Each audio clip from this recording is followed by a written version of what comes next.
Magandang umaga po, mga patalastas. Malugod po namin kayong inaanyayahang dumalo at makiisa sa mga sumusunod na gawain dito sa pambansang dambana ng mahal na ina ng laging saklolo. Mass with St. Gerard's League sa ikadalawa ng Marso, Lunes, sa ganap na alas 9:30 ng umaga. Midnight Novena Mass sa ika-4 ng Marso, Miyerkules, sa ganap na alas 12 ng hating gabi na pangungunahan ni Father Rogerio Gomez, CSSR, Superior General. Mass with the Youth sa ika-7 ng Marso, Sabado, sa ganap na alas 5:30 ng hapon. Maraming salamat po.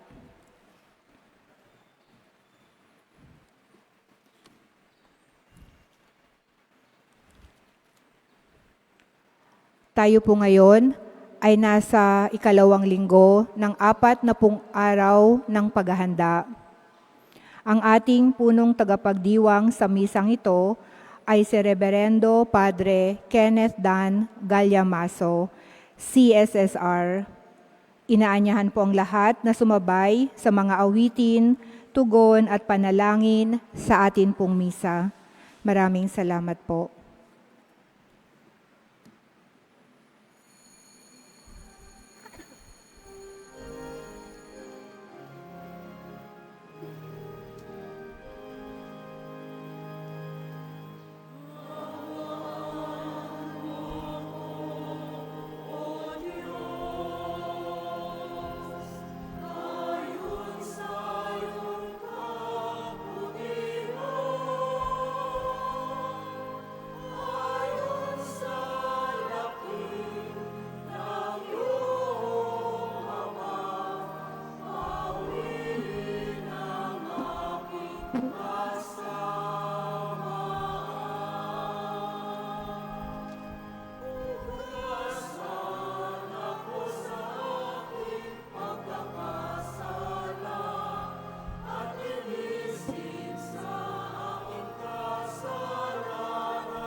Magdiriwang tayo sa ngalan ng Ama, ng Anak, at ng Espiritu Santo. Amen. Ang pagpapala ng ating Panginoong Hesukristo, ang pag-ibig ng Diyos Ama, at pakikipagkaisa ng Espiritu Santo, naway sumainyong lahat. At sumayo rin.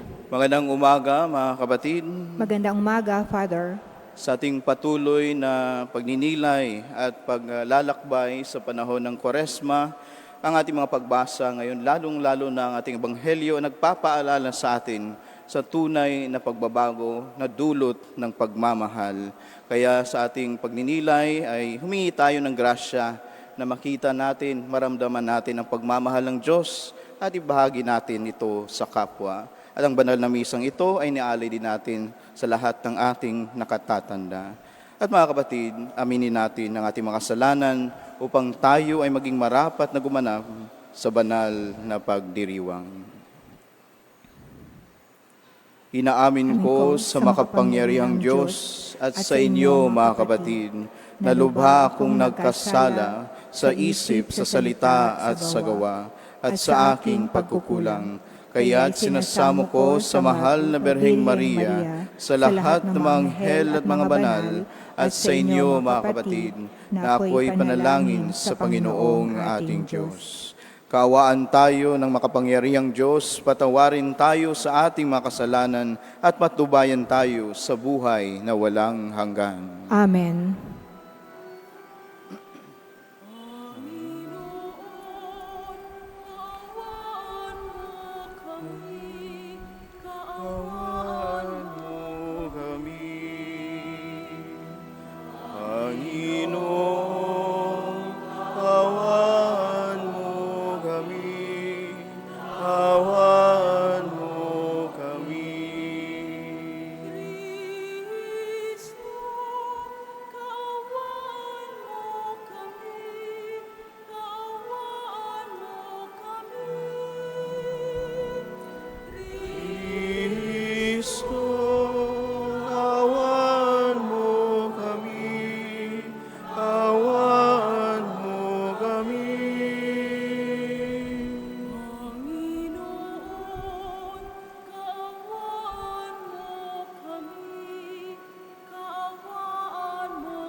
Manalangin tayo. Ama naming makapangyarihan, iniutos mong pakinggan namin ang minamahal mong anak na iyong kinalulugdan. Kami naway makapakinabangan sa iyong salita upang sa pagdalisay nito sa aming kalooban, kami ay lumigaya sa pagkakita sa iyong liwanag sa pamamagitan ni Jesucristo kasama ng Espiritu Santo magpasawalang hanggan. Amen.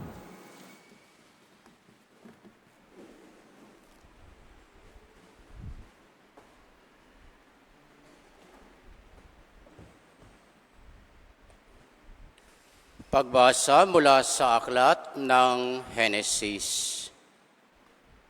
Noong mga araw na iyon, sinabi ng Panginoon kay Abram, "Lisanin mo ang iyong bayan, ang tahanan ng iyong ama at mga kamag-anak, at pumunta ka sa bayang ituturo ko sa iyo.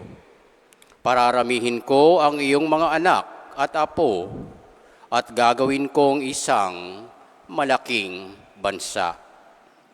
Pagpapalain kita at mababantog ang iyong pangalan at magiging pagpapala sa marami.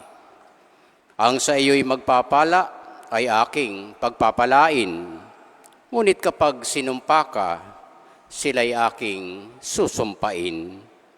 Ang lahat ng mga bansa, pihong ako'y hihimukin, na tulad mong pinagpala, sila ay pagpapalain din." Sumunod nga si Abram sa utos ng Panginoon. Ang salita ng Diyos. Salamat sa Diyos.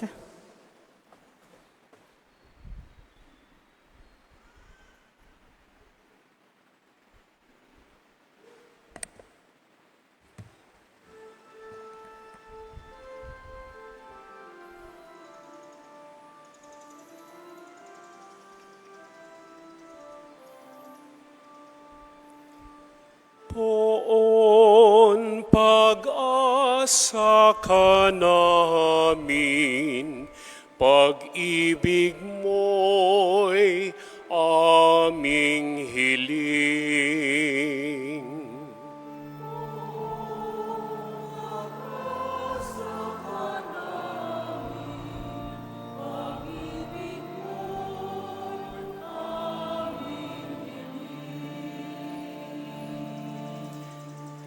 Panginooy tapat sa kanyang salita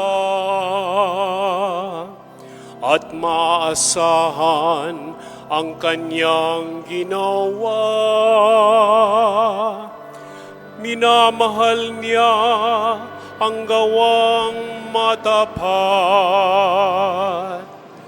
Ang pag-ibig niya sa mundo'y laganap.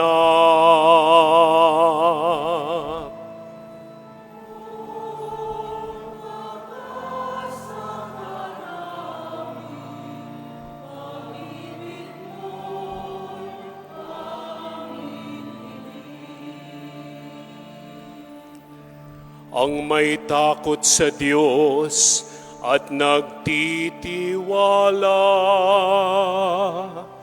sa kanyang pag-ibig ay kinakalinga.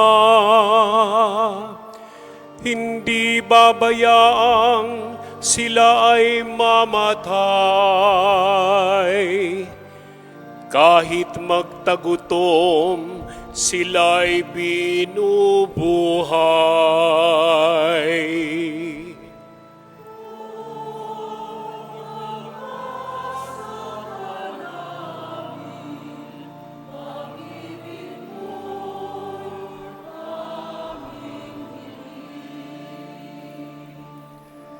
Ang ating pag-asa'y nasa Panginoon.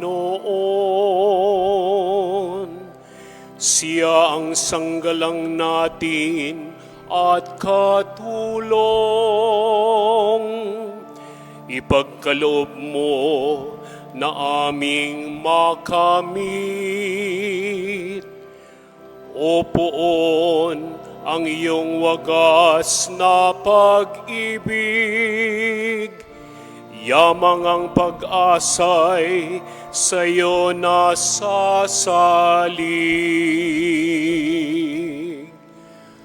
Poon pag-asa ka namin, pag-ibig mo'y aming hiling.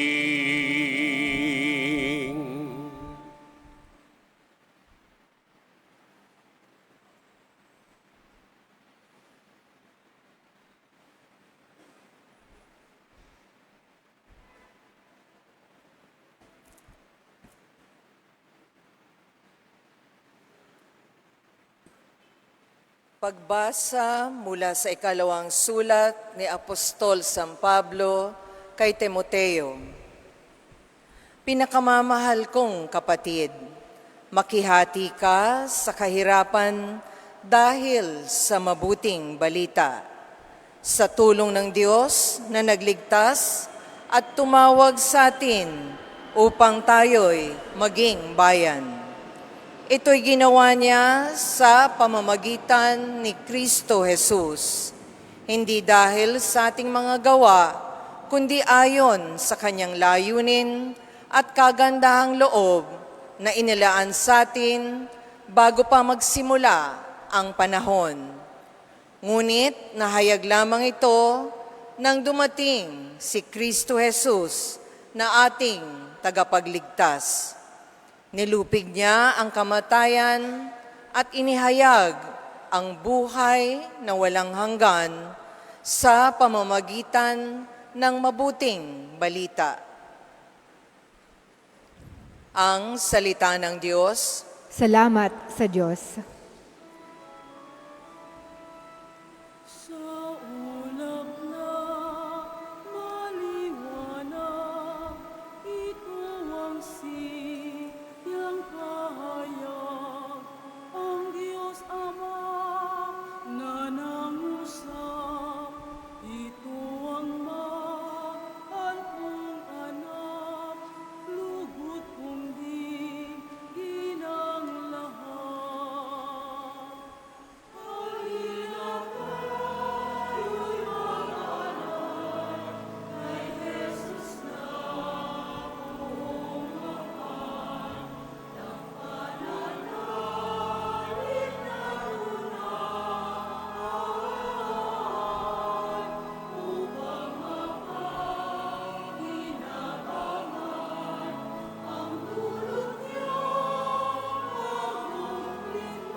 Sumainyo ang Panginoon. At sumaiyo rin. Ang mabuting balita ng Panginoon ayon kay San Mateo. Papuri sa iyo, Panginoon.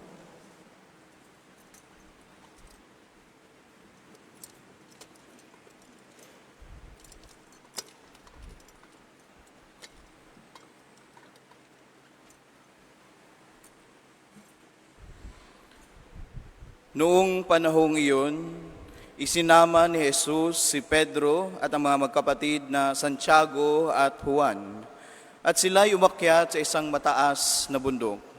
Samantalang sila'y naroon, nakita nilang nagbagong anyo si Jesus. Nagliwanag na parang araw ang kanyang muka, at pumuting parang busilak ang kanyang damit. Nakita na lamang at sukat ng tatlong alagad, sina Moises at Elias na nakikipag-usap kay Jesus. Kaya't sinabi ni Pedro kay Jesus, Panginoon, mabuti pa'y dumito na tayo. Kung ibig ninyo, gagawa ako ng 3 kubol. Isa sa inyo, isa kay Moises, at isa kay Elias. Nagsasalita pa siya nang liliman sila ng isang maningning na ulap. At mula rito'y may tinig na nagsabi, ito ang minamahal kong anak na lubos kong kinalulugdan. Pakinggan ninyo siya. Ang mga alagad ay natakot ng gayon na lamang nang marinig nilang ang tinig at sila'y napasubasog. Ngunit nilapitan sila ni Jesus at hinipo. Tumindig kayo, sabi niya, huwag kayong matakot. At nang tumingin sila, ay wala silang nakita kundi si Jesus. At habang bumababa sila sa bundok, iniutos ni Jesus sa kanila, huwag ninyong sasabihin kanino man ang pangitain hanggat hindi muling nabubuhay ang anak ng tao. Mga kapatid, ang mabuting balita ng ating Panginoon. Pinupuri ka namin, Panginoong Heso Kristo.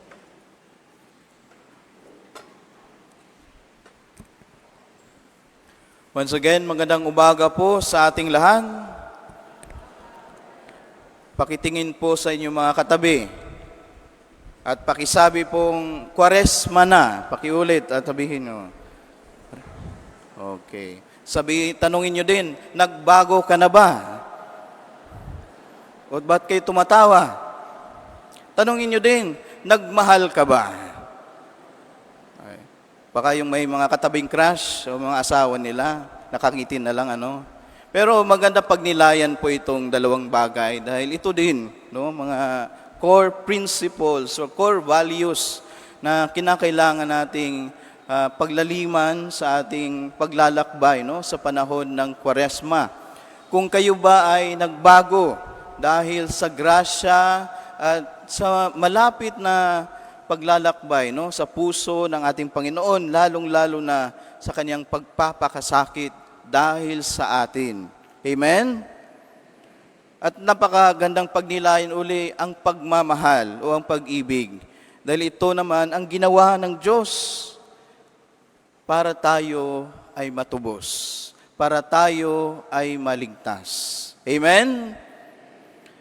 Mga kapatid, ang panahon ng Kwaresma, tayo ay laging pinapaalalahanan, no? At lalong-lalo na, iniimbitahan na pumasok sa isang malalim, no?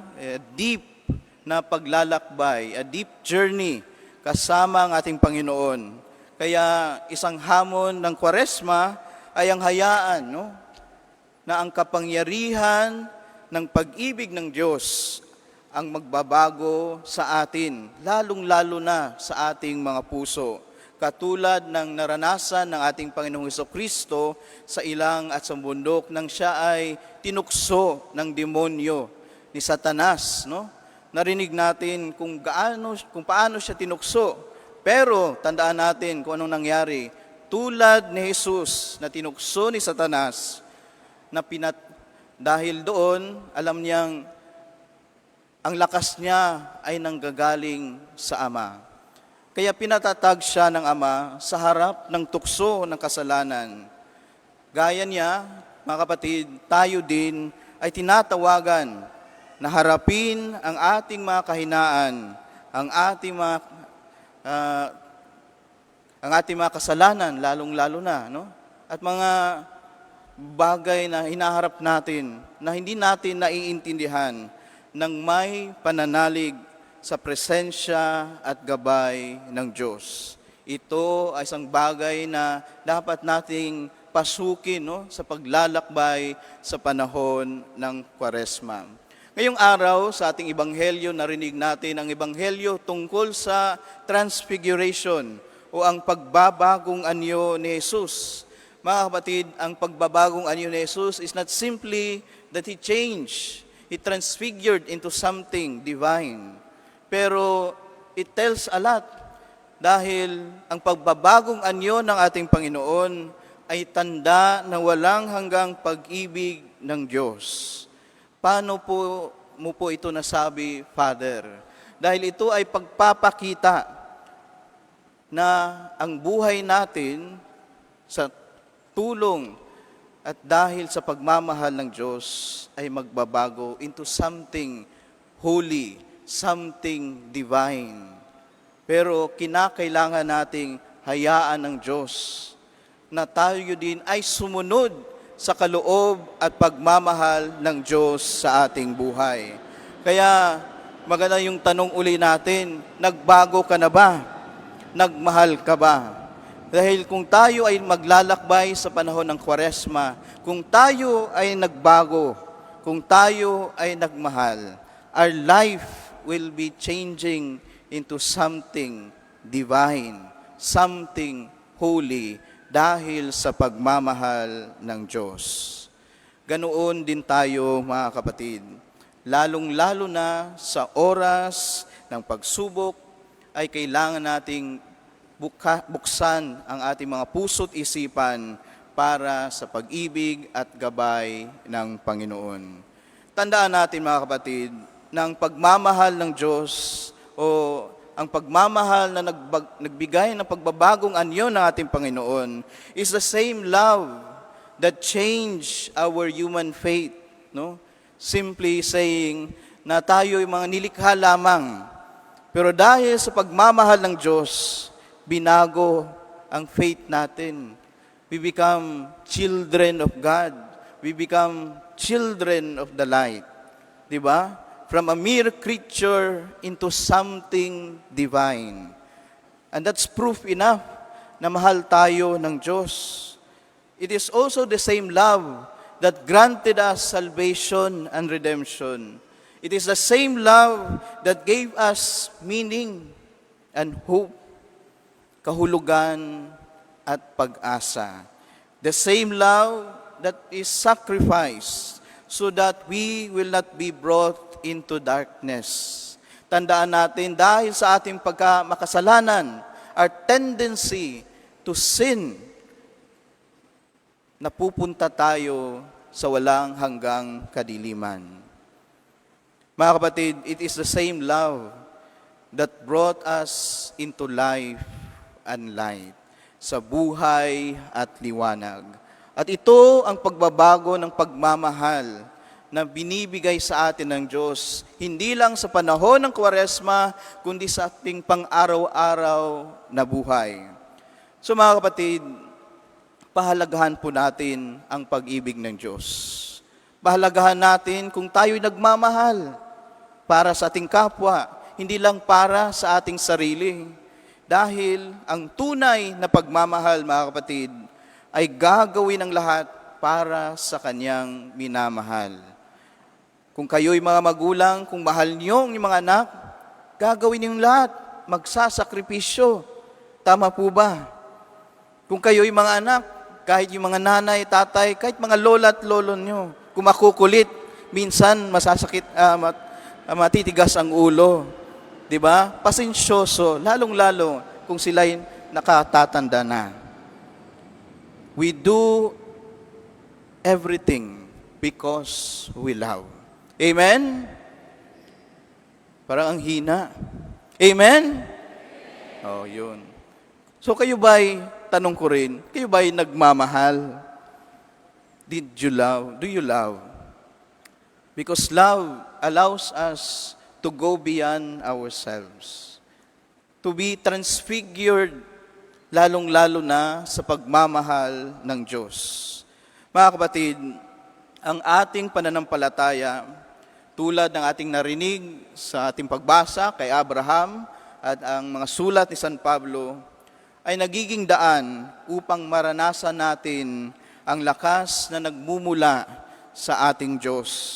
Sa bawat pagtanggap natin ng banal na Eukaristiya, sa bawat pagbabahagi natin ng pagmamahal sa kapwa at sa Diyos, muling ipinagkakalob sa atin o ginagawad sa atin ang grasya ng buhay na walang hanggan. Ang grasya na magiging united, no, sa ating Diyos. Ang grasya ng buhay na may pagmamahal kasama ang ating Panginoon.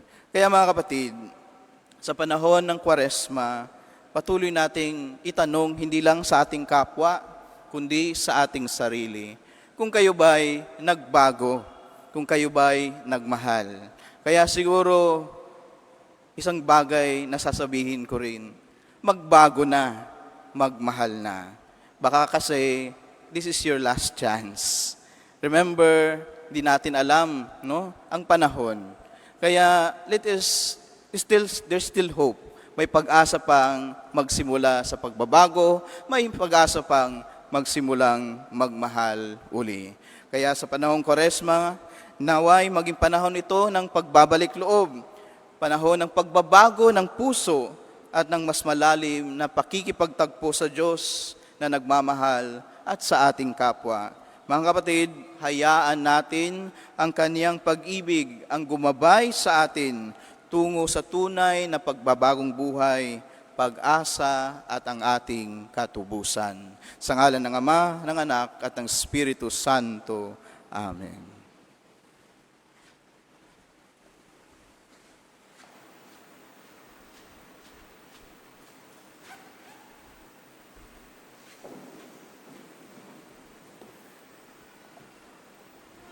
Ipahayag natin ang ating pananampalataya. Sumasampalataya ako sa Diyos, amang makapangyarihan sa lahat, na may gawa ng langit at lupa. Sumasampalataya ako kay Jesucristo, iisang anak ng Diyos, Panginoon nating lahat. Nagkatawang tao siya, lalang ng Espiritu Santo, pinanganak ni Santa Mariang Berhen, pinagpakasakit ni Poncio Pilato, pinako sa krus, namatay, nanaog sa kinaroroonan ng mga yumaong, nang may katlong araw na buhay maguling, umakyat sa langit, naluklok sa kanan ng Diyos amang makapangyarihan sa lahat. Doon magmumulang paririto at huhukom sa nangabubuhay at nangangamatay na taong. Sumasampalataya naman ako sa Diyos Espiritu Santo, sa banal na simbahang katolika, sa kasamahan ng mga banal, sa kapatawaran ng mga kasalanan, sa pagkabuhay na muli na nangamatay na tao, at sa buhay na walang hanggan. Amen. Mga kapatid, nadinig mula sa kalangitan ang tinig ng Diyos amang ibinubunyag na si Jesus bilang kanyang anak na minamahal. Mga anak din tayong iniibig ng Diyos, kaya buong pagtitiwala tayong manalangin. Ama, dinggin mo ang aming panalangin. Ama, dinggin mo ang aming panalangin. Para sa simbahan, maging mga tagapagpatotoo nawa ng iyong pag-iibig, sina Papa Leon, mga obispo, mga pare, mga diakono at mga laiko, sa aming panalangin at paglilingkod sa isa't isa. Manalangin tayo. Ama, dinggin mo ang aming panalangin. Para sa ating lahat na natitipon ngayon, matagpuan nawa namin ang kahulugan ng aming pag-iral sa pag-ibig at buhay ng isa't isa. Manalangin tayo. Ama, dinggin mo ang aming panalangin. Para sa mga kabataan, tulungan mo sila sa pagsisikap nilang maging mabuting Kristiyano at mamamayang Pilipino. Manalangin tayo. Ama, dinggin mo ang aming panalangin. Para sa mga nakatatanda na may sakit at nangungulila, Naway patuloy na palakasin ng Diyos ang kanilang kalooban at pangangatawan sa pamamagitan ng ating pagkalinga at pagmamahal.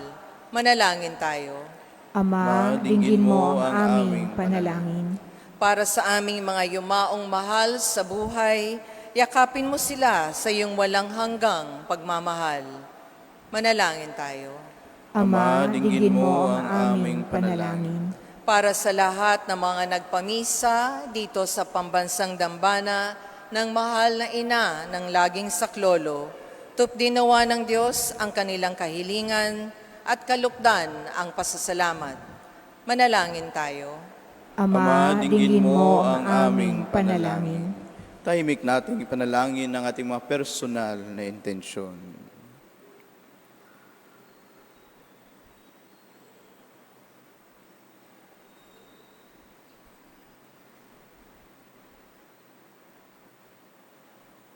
Manalangin tayo. Ama, dinggin mo ang aming panalangin.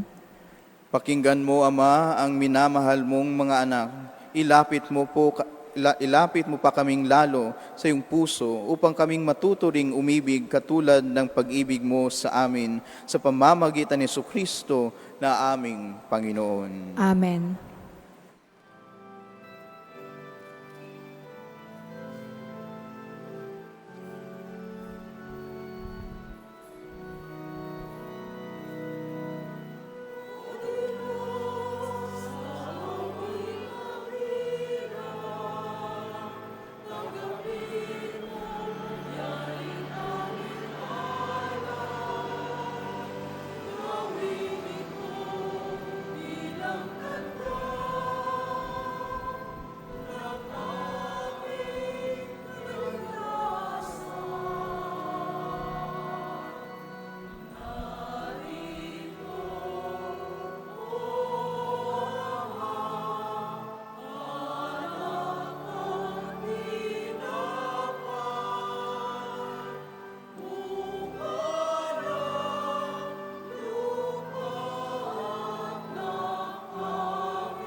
Manalangin kayo mga kapatid upang ang paghahain natin ay kalugdan ng Diyos amang makapangyarihan. Tanggapin nawa ng Panginoon itong paghain sa iyong mga kamay, sa kapurihan niya at karangalan sa ating kapakinabangan at sa buong sambayan niyang banal. Ama naming lumikha, ang paghahain ito ay magdulot nawa ng kapatawaran ng aming mga kasalanan at magpabanal sa aming buong katauhan para sa pagdiriwang ng Pasko ng pagkabuhay sa pamamagitan ni Jesucristo kasama ng Espiritu Santo magpasawalang hanggan. Amen. Sumainyo ang Panginoon. At sumaiyo rin, Itaas sa Diyos ang iyong puso at diwa. tinaas na namin sa Panginoon. Pasalamatan natin ang Panginoong ating Diyos. Marapat na siya ay pasalamatan. Ama naming makapangyarihan, tunay ngang marapat na ikaw ay aming pasalamatan sa pamamagitan ni Jesucristo naming Panginoon nang may pagtapat niya sa mga alagad na siya'y laang mamatay para sa lahat. Sa kanila'y kanyang ipinamalas ang kanyang sariling puspos ng liwanag.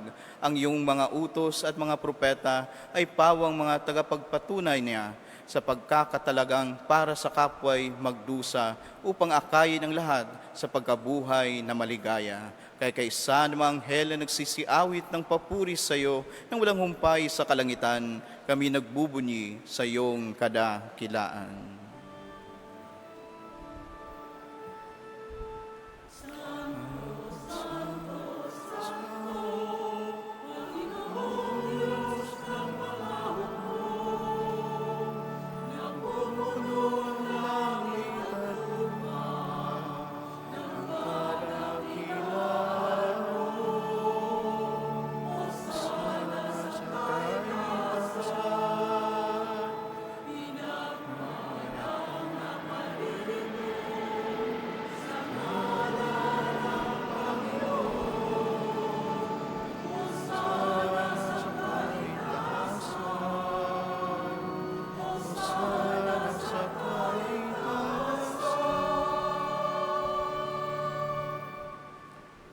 Ama naming banal, ikaw ang bukal ng tanang kabanalan, kaya sa pamamagitan ng iyong Espiritu, gawin mong banal ang kaloob na ito upang para sa amin maging katawan at dugo ng aming Panginoong Heso Kristo.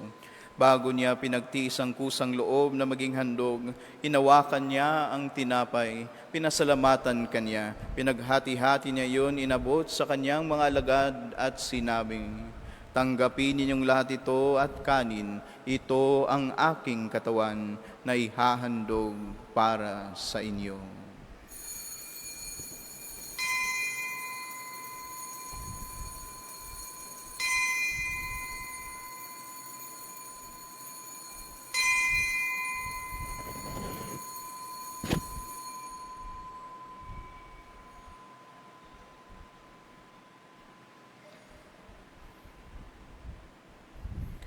Gayon din naman, nung matapos ang hapunan, hinawakan niya ang kalis, muli kanyang pinasalamatan. Inabot niya ang kalis sa kanyang mga alagad at sinabi, tanggapin ninyong lahat ito at inumin. Ito ang kalis ng aking dugo, ng bago at walang hanggang tipan. Ang aking dugo na ibubuhos para sa inyo at para sa lahat, sa pagpapatawad ng mga kasalanan. Gawin ninyo ito sa pag-alala sa akin.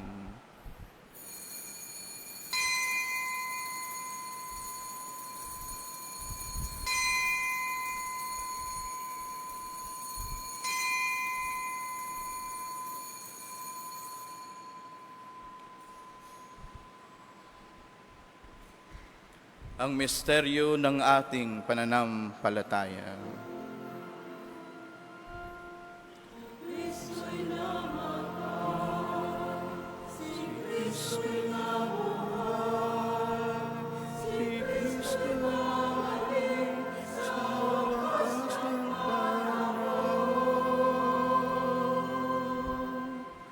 Ama, ginagawa namin ngayon ng pag-alala sa pagkamatay at muling pagkabuhay ng iyong anak.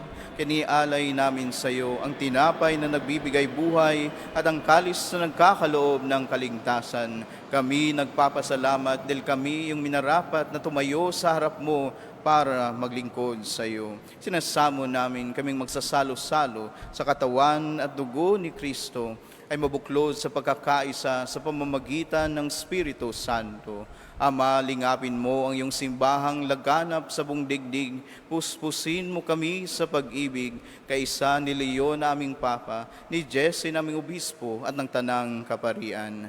Alalahanin mo rin ang mga kapatid naming nahimlay na may pag-asang sila'y muling mabubuhay, gayon din ang lahat ng mga pumanaw. Kaawaan mo sila at patuloyin sa iyong kaliwanagan. Kaawaan mo at pagindapatin kaming lahat na makasalo sa iyong buhay na walang wakas. Kaysa ng Mahal Berheng Maria, na Ina ng Diyos, ni San Jose na kanyang esposo, kaysa ng mga apostol at ang lahat ng mga banal na namuhay dito sa daigdig ng kalugod-lugod sa iyo, may pagdiwang nawa namin ang pagpupuri sa ikararangal mo sa pamamagitan ng iyong anak na aming Panginoong Heso Kristo. Sa pamamagitan ni Kristo, kasama niya at sa Kanya, ang lahat ng parangal at papuri ay sa iyo, Diyos Amang makapangyarihan, kasama ng Espiritu Santo, magpasawalang hanggan.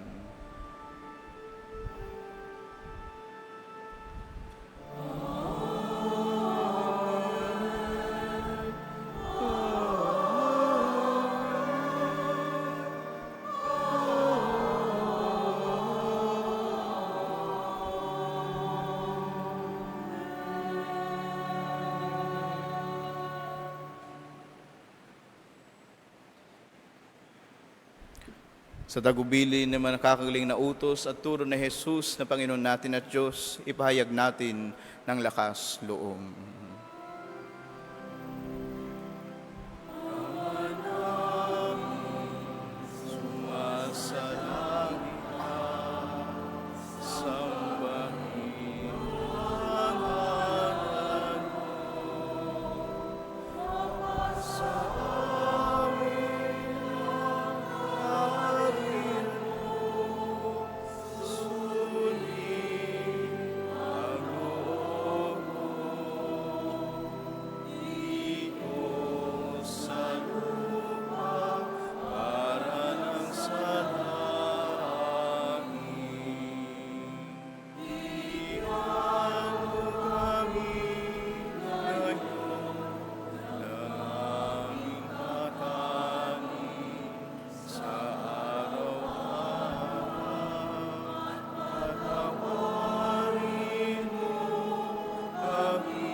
Inihiling namin kami adya sa lahat ng masama, pagkalooban ng kapayapaan araw-araw, iligtas sa kasalanan at ilayo sa lahat ng kapamakan, samantalang aming pinananabikan ang dakilang araw ng pagpapahayag ng tagapagligtas naming si Hesu Kristo.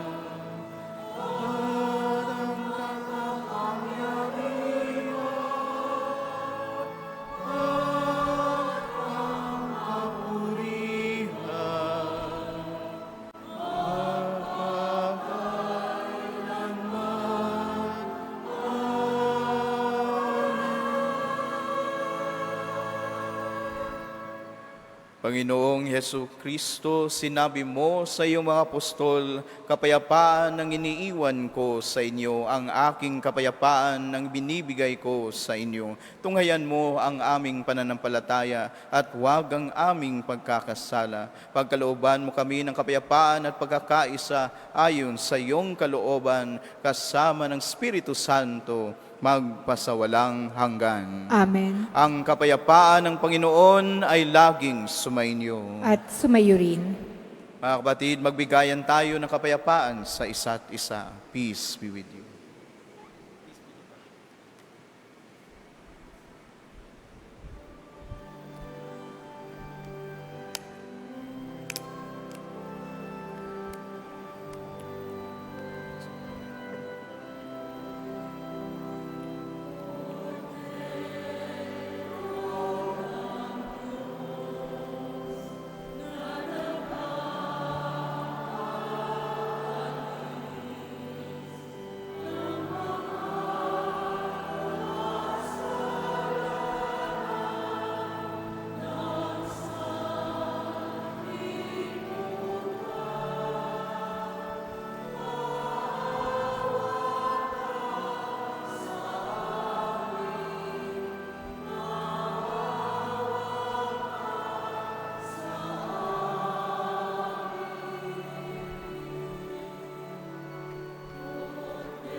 Mga kapatid, ito ang kordero ng Diyos. Ito ang nag-aalis ng kasalanan ng sanlibutan. Mapalad ang mga inaanyayahan sa kanyang piging. Panginoon, hindi ako karapat-dapat na magpatuloy sa iyo, ngunit sa isang salita mo lamang ay gagaling na ako.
Manalangin tayo.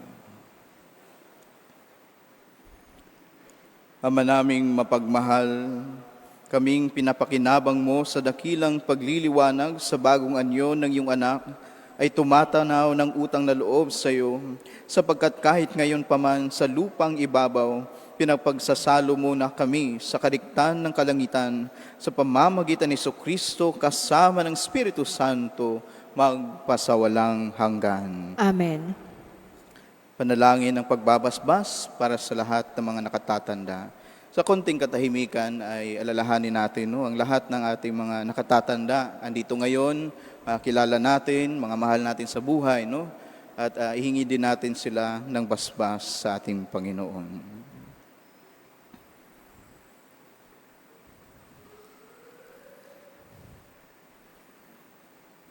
Magsiyuko ang mga ulo.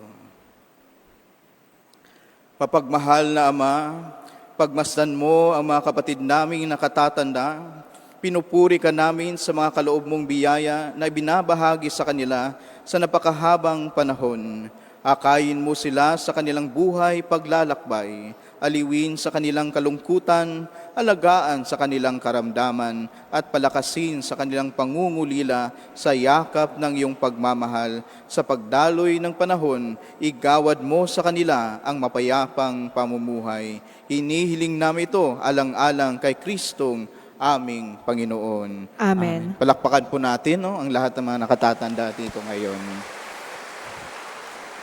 So, sabi nga sa kanina na sa ating pagtuloy na paglalakbay sa panahon ng Kwaresma, siguro yun din ang imbitasyon. Ang pagbabagong, hindi lang sa mga panlabas, kundi more importantly sa loob. At magmahal, hindi na to last chance, kundi paalala na ito din ang tawag sa atin bilang mga anak ng Diyos. Amen? Amen. Sumainyo ang Panginoon. At sumaiyo rin. At pagpalain nawa kayo ng makapangyarihang Diyos sa ngalan ng Ama, ng Anak, at ng Espiritu Santo. Amen. Taglayin ninyo sa inyong pag-alis ang kapayapaan at pagmamahal ni Kristo. Salamat Salamat sa sa Diyos. Diyos.